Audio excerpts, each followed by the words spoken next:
everyone, and thank you for joining us today for a very interesting conversation with Dr. Yousef Shawarbeh, the mayor of Amman, to discuss around the role of cities and the competencies and resources that they have to act as safe harbors for migrants and refugees.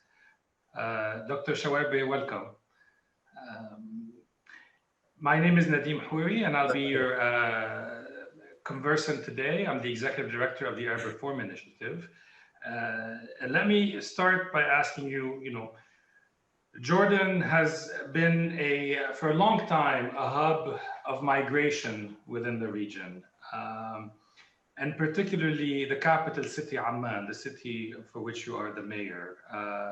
Some estimates indicate that 30% of Amman's inhabitants describe themselves as foreign-born. Other statistics indicate that almost half the population of the actual city is made up of migrants and refugees.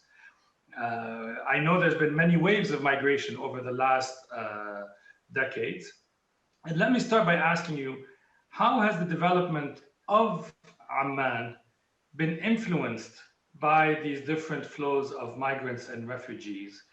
And given the high percentage, what sort of main challenges and difficulties it has caused for you as a mayor and for the municipality? شكرا نديم على هذه المقدمة. نعم بالتأكيد مدينة عمان هي العاصمة السياسية والاقتصادية للمملكة الأردنية الهاشمية، تحتل موقع جغرافي استراتيجي في شرق المتوسط. عدد سكانها اليوم يمثل ما يزيد على 45% من سكان الأردن. بالتأكيد منذ نشأة المدينة في البلدية في عام 1909 واجهت هجرات متعددة تاريخية، حتى أن التشكيل الديموغرافي في مدينة عمان مبني على هذا التنوع الناتج عن الهجرات المختلفة تاريخيا. بالتأكيد مدينة عمان مثلها مثل أي مدينة أخرى بالعالم من التحديات التي تواجهها هي الهجرة بغض النظر عن طبيعتها أو شكلها أو موقعها. هناك هجرة داخلية من المدن الأردنية المختلفة نحو العاصمة، هناك هجرة بسبب الظروف الاقتصادية بالدول المجاورة، هناك هجرات صادفنا فيها اللاجئين بسبب الحروب على مدى 70 سنة الماضية، بدءا من الحروب عام 48 67 بالصراع العربي الإسرائيلي، حرب الخليج الأولى، حرب الخليج الثانية، حرب الخليج الأخيرة، حرب اليمن، الأحداث السورية، الحرب اللبنانية. استضفنا لاجئين حتى من أفريقيا، من ليبيا استضفنا، من السودان، من مختلف دول العالم استضفنا لاجئين في هذه من خلال حقبة زمنية ليست بقليلة. كل هذا ماذا أدى؟ أولاً لم تتمكن عمان من إعداد مخطط حضري حقيقي للمستقبل بإرادتها. كتب لعمان أن لا تنمو نمواً تقليدياً وطبيعياً، وإنما شهدت حالة من التوسع العمراني والحضري وطفرة بعدد السكان. كل هذا ماذا يؤدي؟ بالتأكيد يؤدي إلى ضغط كبير على البنية التحتية، على الطرق، البيئة، الطاقة، المياه، الصرف الصحي، التعليم، الخدمات الصحية. كل البنية التحتية، كل الخدمات تشكل ضغط كبير على هذه البنية التحتية. لكن بما أنه تشكلت لدينا خبرات متراكمة في التعامل مع مثل هذه الهجرات في مثل هذه الظروف، استطعنا أن ندير خلال الفترات الماضية مثل هذه الظروف الاستثنائية. الزيادة المفاجئة بعدد السكان. بالتأكيد أمانة عمان لا تعمل منفردة، لكنها تعمل تحت مظلة الدولة الأردنية والحكومة الأردنية. أيضا لديها شراكات كبيرة جدا مع مؤسسات المجتمع الدولي وتساعدنا على مواجهة هذه التحديات. فبالتالي قدرنا نكون اليوم خبرة بإدارة الأزمات، قدرنا نتفاعل إيجابا مع وجود اللاجئين والمهاجرين. لا نتعامل مع المهاجر أو اللاجئ كعنصر غريب، ولكن نعتقد وجوده في المدينة صحيح يشكل ضغط على البنية التحتية، وخاصة بجانب البيئة والعمل والمياه، لكن احنا نعتبر وجوده فرصة، وبالتالي نعمل على استثمار وتوظيفه إيجابا. أمانة عمان كبلدية تقدم خدمات لكل السكان بغض النظر عن جنسيتهم وبغض النظر عن وضعهم القانوني داخل المدينة. بالتأكيد هذا يمكننا من أن نعمل بانضباط أكثر، بهدوء أكثر، بإعداد خططنا الاستراتيجية المستقبلية وفق معطيات مختلفة، ودائما نفعل ويكون لدينا بلان بي للتعامل مع مثل هذه الظروف الاستثنائية. Follow-up question before getting into the point you mentioned about the interaction between the city of Amman and the government of Jordan, as well as the NGOs. I know Amman has taken a number of interesting initiatives, sometimes very local, micro initiatives, sometimes bigger, to facilitate the social cohesion between local well-established residents and migrants and refugees arriving. Can you briefly give us a few examples of some of the initiatives the city of Amman has been able to take, particularly in recent years, to deal with this inflow and to sort of maximize, I would say, social cohesion or integration in the city for newcomers such as migrants and refugees? نعم، أهم شيء ترسيخ ثقافة مهمة عند السكان الأصليين أو المجتمع العماني بأن لا يتعامل بعدائية وعدوانية مع اللاجئ، وأن لا يتعامل مع اللاجئ على أساس أنه عنصر غريب. كان لابد أن نبحث عن برامج تشكل إدماج ثقافي واجتماعي ما بين المواطنين واللاجئين. هناك عنصر مهم جدا فعال بالأردن، لأن معظم الهجرات كانت من الدول المجاورة، وبالتالي لا نواجه الكثير من المشاكل، مثلا اللغة أو الدين أو الثقافة أو العادات والتقاليد متقاربة، وبالتالي هذا يسهم في سهولة استيعاب اللاجئ والتعامل معه.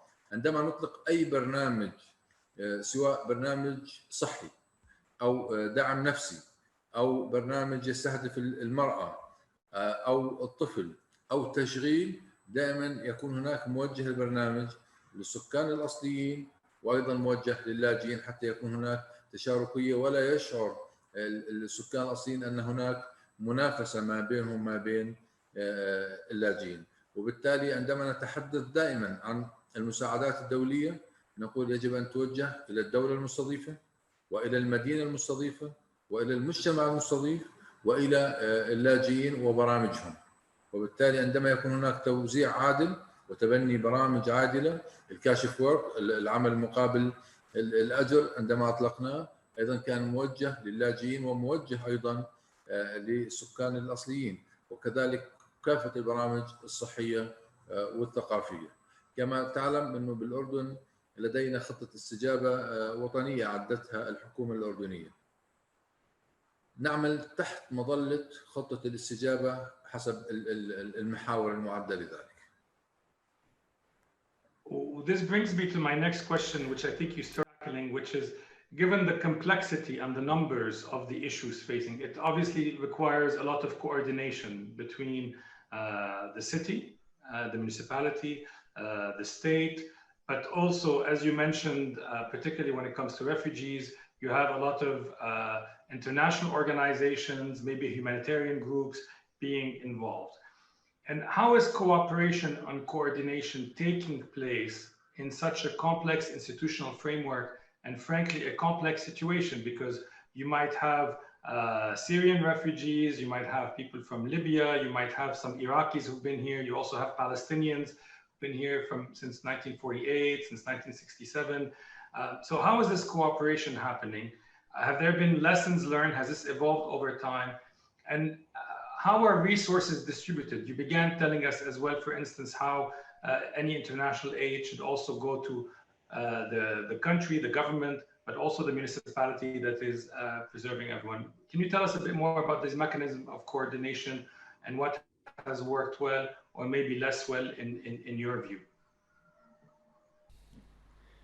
يجب أن نذكر بأن الأردن يستضيف منذ عام 67 حوالي 2,000,000 لاجئ فلسطيني، ما يزيد على 2,000,000 لاجئ فلسطيني حتى اليوم. حوالي 1,000,000 لاجئ موجودين في عمان، هذا على الحقبة الزمنية وحتى هذا اليوم، ومن خلال يتلقى الدعم من خلال برامج الأونروا كما هو معلوم. عندما نتحدث عن خطة الاستجابة الحكومية الأردنية نتحدث عن اللجوء السوري الأحدث والمخيمات اللاجئين السوريين. الأردن لديه بوابة واحدة مع العالم، بوابة واحدة مع المؤسسات الدولية والمنظمات الدولية متمثلة بوزارة التخطيط والتعاون الدولي، حتى يكون الجهد منظم وتوزع كافة المساعدات الواجب توزيعها والخدمات الواجب تقديمها بعدالة وحيادية لكل الأطراف الموجودة على الأرض. وعندما نقول كل الأطراف كما ذكرت سابقا المدن المستضيفة والمجتمع المستضيف واللاجئين والمؤسسات التي تقدم الخدمات للاجئين. تنسيق كبير جدا وعالي جدا ما بين أمانة عمان والحكومة المركزية وفقا للبيانات التي تقدمها أمانة عمان، وهذا ما نحرص عليه دائما. خطة الاستجابة الأردنية لديها 3 محاور رئيسية: دعم المجتمعات المستضيفة وبناء القدرات المؤسسية ودعم اللاجئين.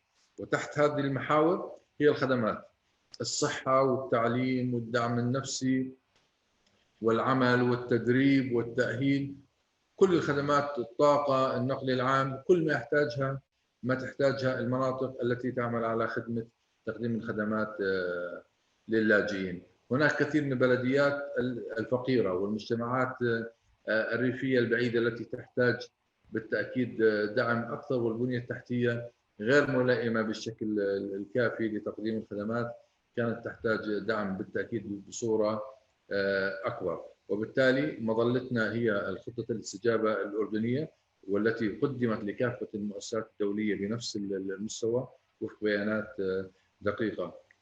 بصراحة نطمح للأفضل. شكرا لكل شركائنا، شكرا لكل المؤسسات الدولية على جهودهم التي يقدموها لدعم الأردن ودعم مدينة عمان ودعم اللاجئين.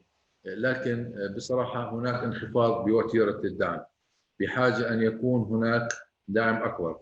التحديات تزداد صعوبة يوم بعد يوم، نحتاج إلى جدية أكثر بصراحة، نحتاج دعم من أصدقائنا أن يتبنوا هذا الموقف، نحتاج دعم مستمر.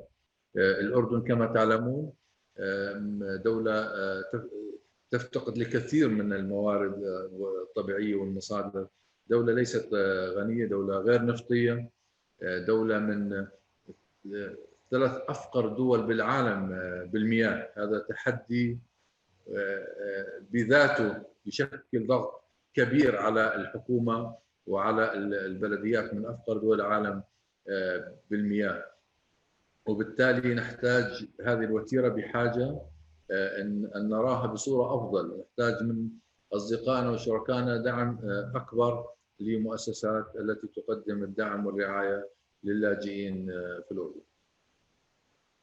Thank you very much for this very clear answer. One follow-up question on this, because you were mentioning the challenges of water, for instance, that Jordan faces, particularly given the increased demographic pressure. Just curious, so in the municipality, do you have a point person as well to follow up with the different UN agencies and international organizations, or does everything go through the ministry, even at the implementation level? So for instance, if there's a particularly maybe underserved neighborhood in Amman, or a neighborhood that there's a lot of demographic pressure because there's a lot of the refugees or migrants are there, do you have someone in your team directly liaising with UNRWA, with UNHCR, maybe with other UN agencies or with international agencies?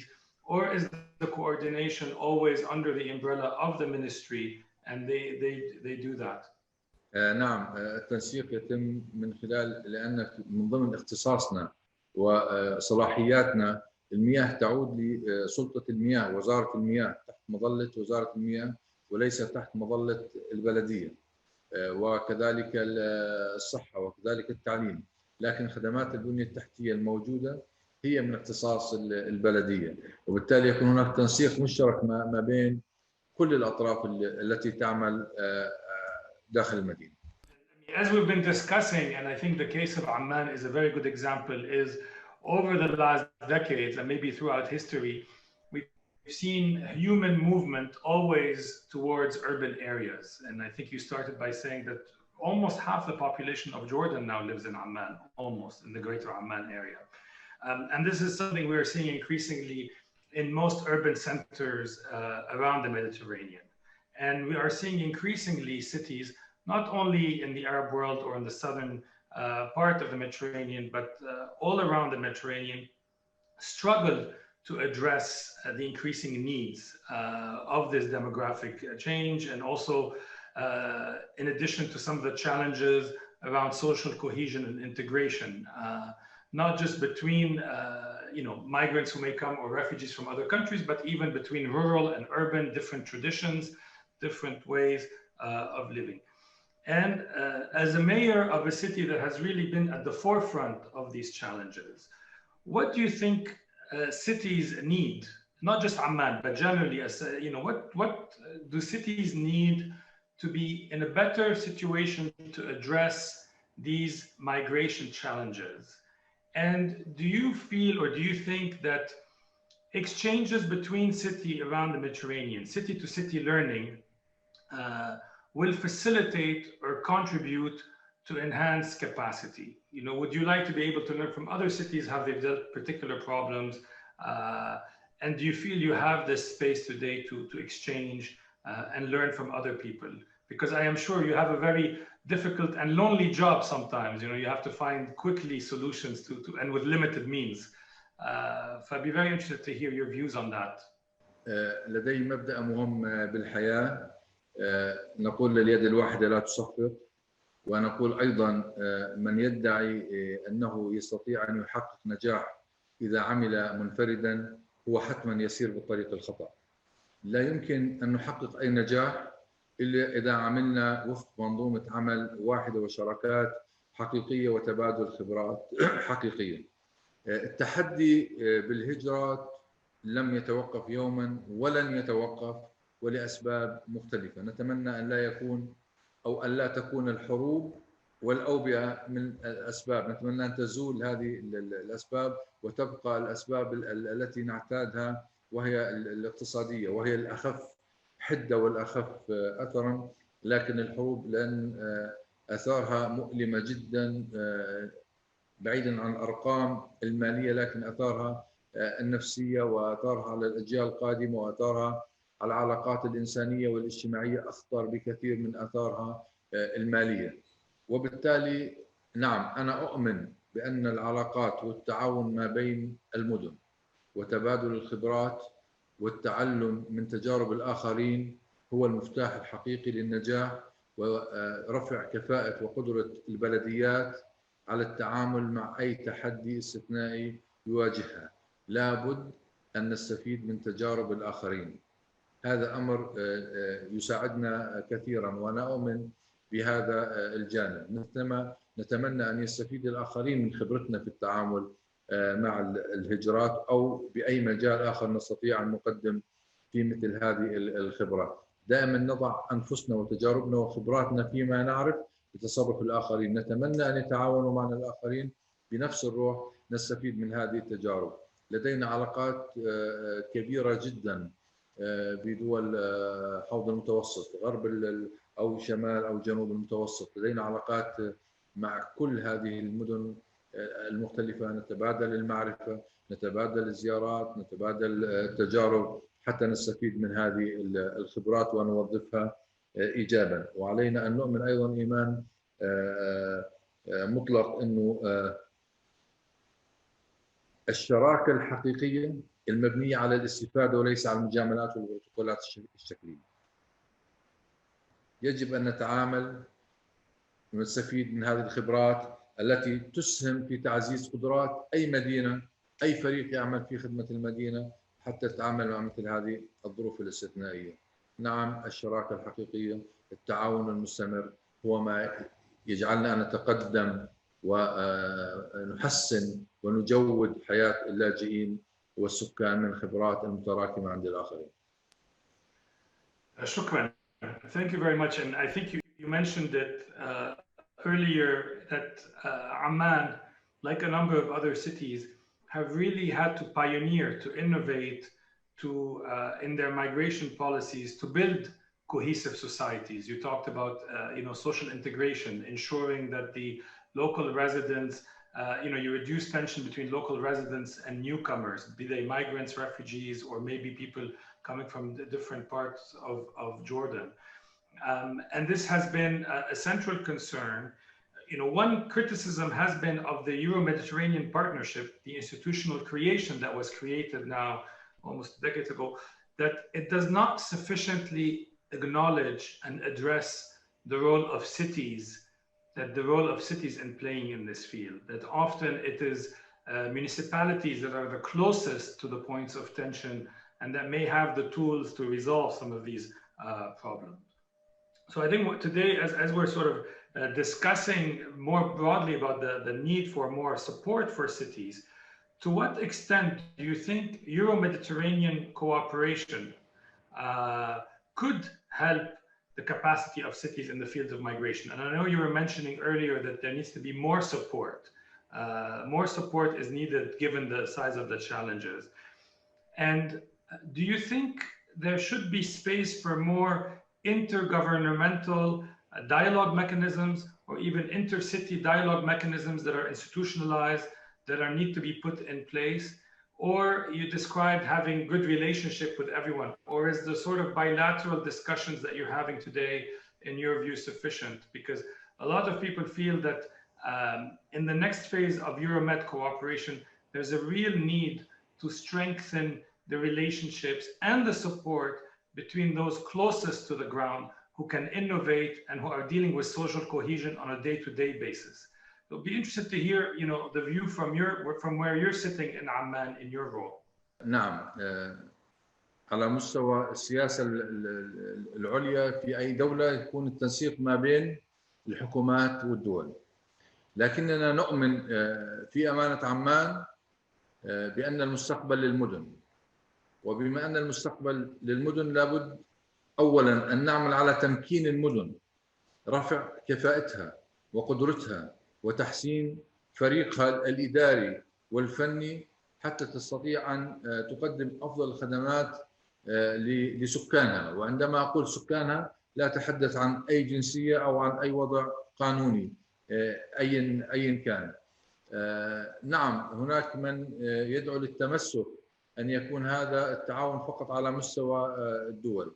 المستوى الدول أحيانا نواجه بصراحة تفاوت بالعلاقات ما بين دولة وأخرى، هذا ربما ينعكس سلبا على ملف من ملفات الدعم أو على مجموعة من اللاجئين. لا نريد أن يكون الجانب السياسي هو من يقود الدعم الإنساني والقيمي والأخلاقي والدعم البسيط الذي يحتاجه اللاجئين. فبالتالي التعاون عندما يكون من مدينة لمدينة وعلى مستوى المدن والتنسيق على مستوى المدن يكون أكثر سهولة للتعاون والتواصل ما بين المدن وأكثر وصولا للاجئين وللقاعدة الشعبية.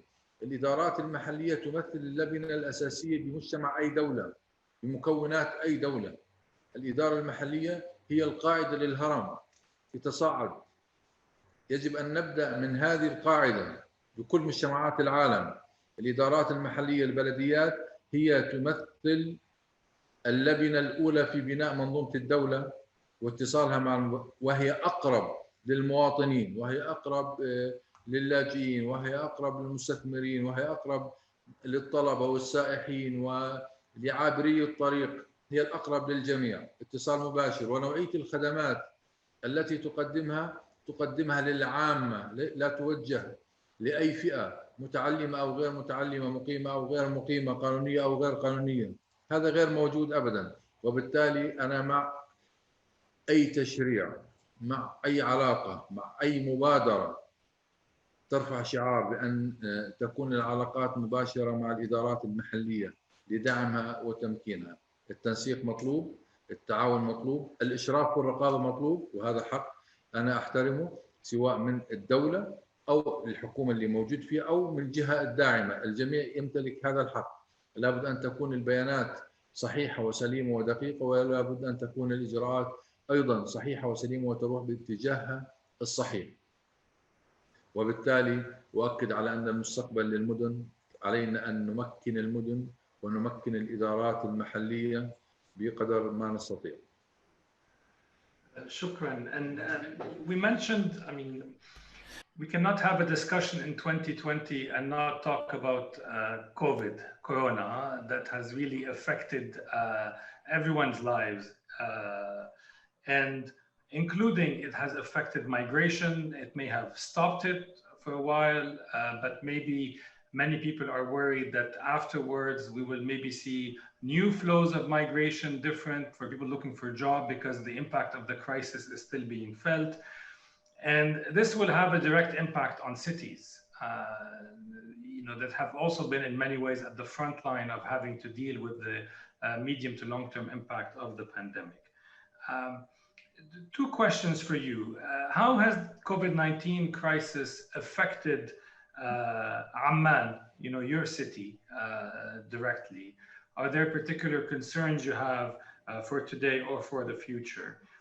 And do you think the pandemic has changed migration patterns for, in the long term? Has it made, in some cities, for instance, in Europe, we're starting to see a movement, people wanting to leave the city because they realize that maybe it's, it's better to be in rural areas during pandemics.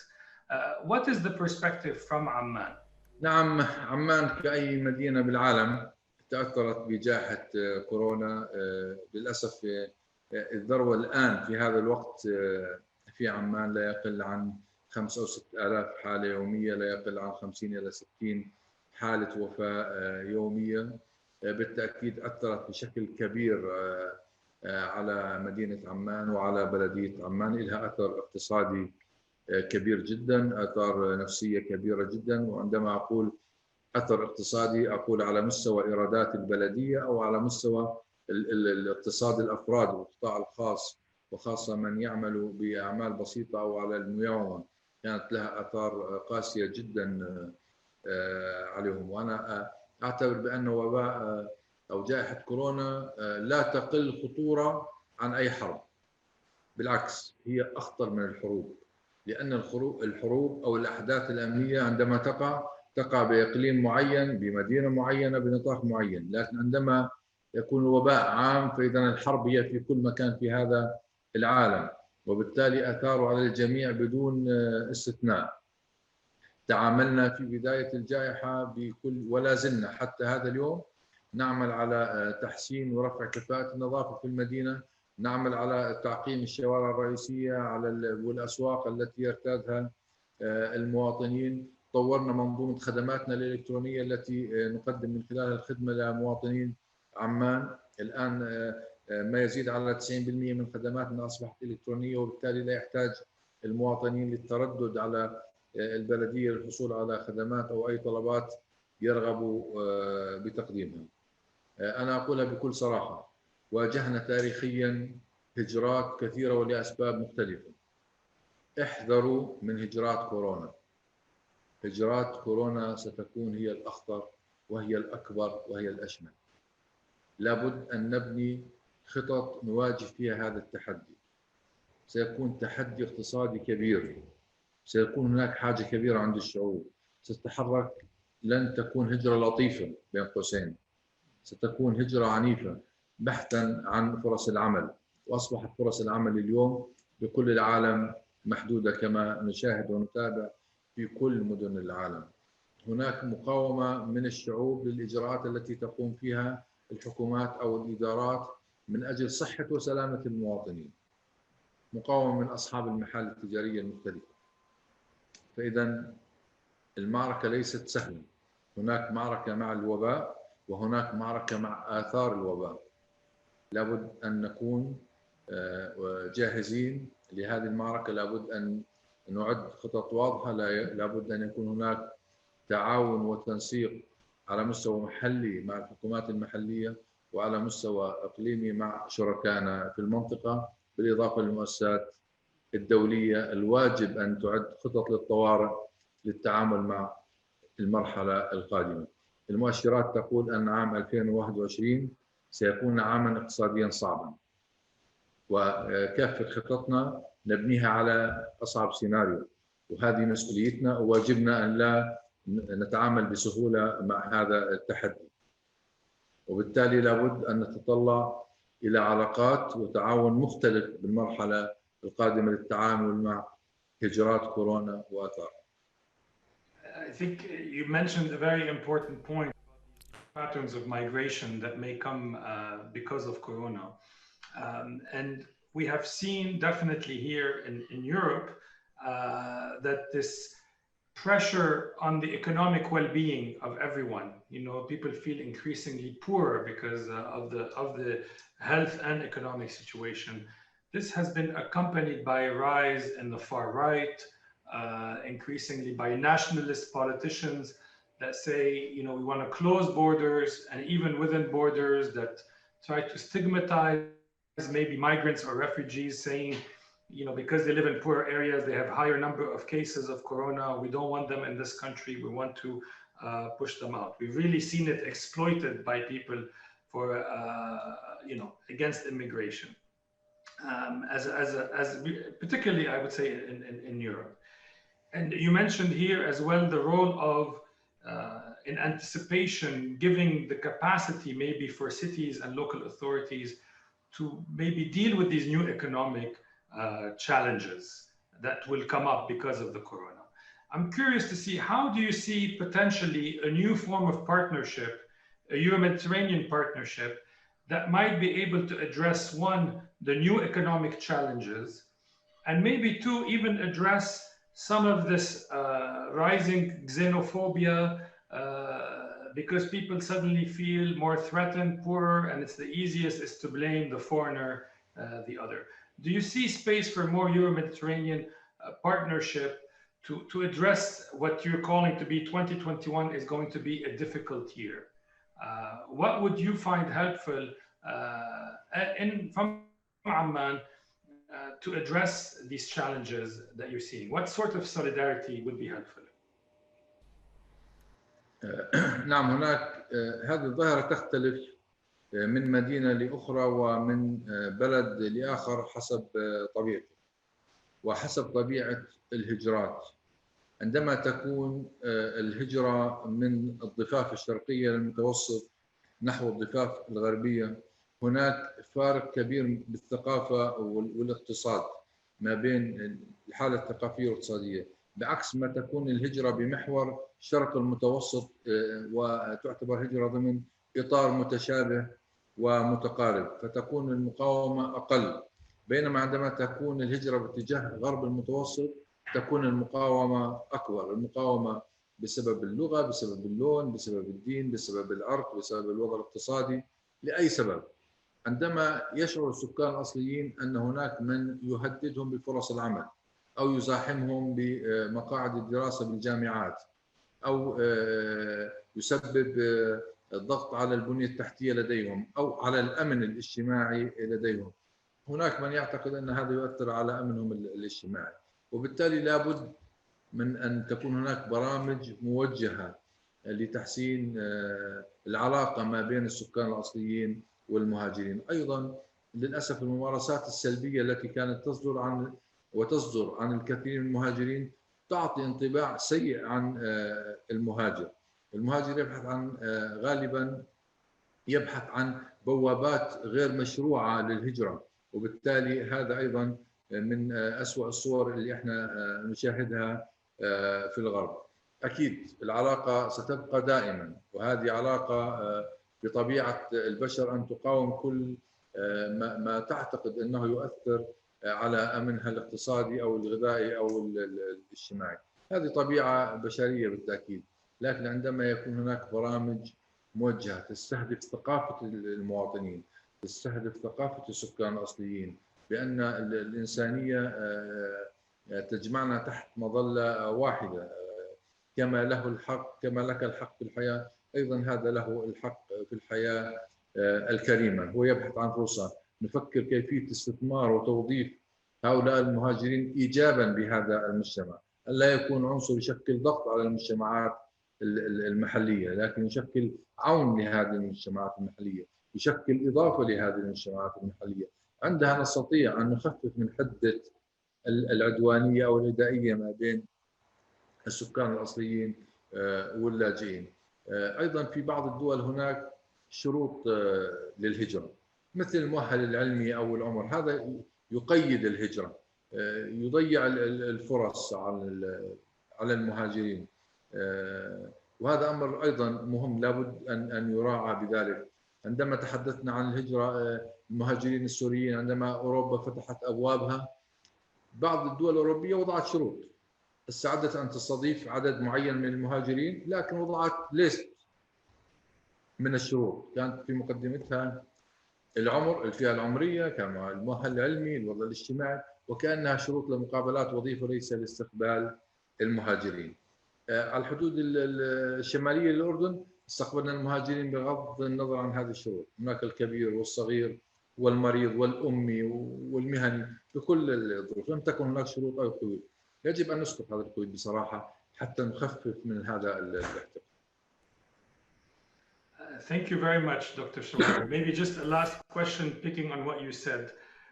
Clearly, maybe the Eastern Mediterranean, there's the language, it's closer, but geographically and economically, it has become clear, particularly in the last few years, how interdependent all the countries around the Mediterranean are. And do you think there is an opportunity today, after more than all these years of this Euromed partnership, to take it to the next level as we try to think about the challenges that are coming after the COVID-19 crisis, and maybe the threat that some countries will close their borders?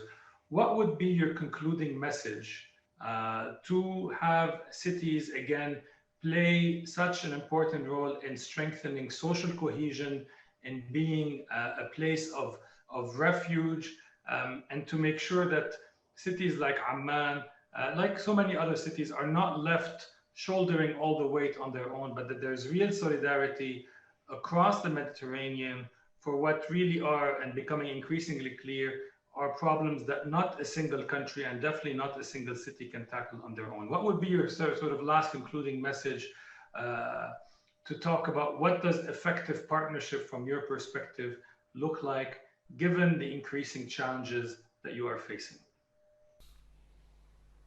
أهم رسالة يجب أن نبعثها ونؤكد عليها هي التعاون والتنسيق ما بين المدن والمؤسسات الدولية المختلفة، ما بين المدينة والحكومات المركزية. يجب تمكين قدرات ورفع كفاءة قدرات الإدارات المحلية. يجب أن يكون هناك برامج موجهة للمجتمعات المحلية. يجب أن تكون هناك فرص حقيقية للتنمية بالمدينة. يجب أن نقنع السكان المحليين بأن وجود المهاجرين أو اللاجئين لا يمثل تحدي. يجب أن نقنعهم بضرورة بناء شراكات مع هذه الفئات. يجب أن تكون لدينا خطط استراتيجية على مستوى المدن بالتخطيط الحضري، يضع بعين الاعتبار الهجرات قادمة. أنا متأكد من ذلك وستزداد. هذه مؤشرات حقيقية. السبب الرئيسي سيكون السبب الاقتصادي. لابد أن يكون هناك بناء شراكات مع القطاع الخاص بخلق بيئة استثمارية حقيقية تخلق فرص عمل. لا أعتقد أن الحكومات منفردة قادرة على إيجاد فرص عمل. تمكين القطاع الخاص حتى تستوعب السكان الأصليين والمهاجرين بخلق فرص عمل هو المفتاح رقم 1. رفع تحسين البنية التحتية في المدن هو رقم 2. برامج تكون موجهة للمجتمعات. هذا 3. نتأكد من أن المهاجرين لديهم مهارات فنية وكفاءات ومهن توظف لخدمة المدينة والسكان. أيضا هذا أمر مهم، والتعاون والتنسيق مع كل الشركاء المعنيين في هذا الملف. Shukran, Dr. Shawarbeh. Dr. Shawarbeh, I just wanted to thank you very much for your rich insights and important viewpoint on this occasion. Thank you, everyone who has watched us today, and I hope everyone stays safe in these difficult times. مع السلامة. شكرا. شكرا لكم جميعا. شكرا نديم.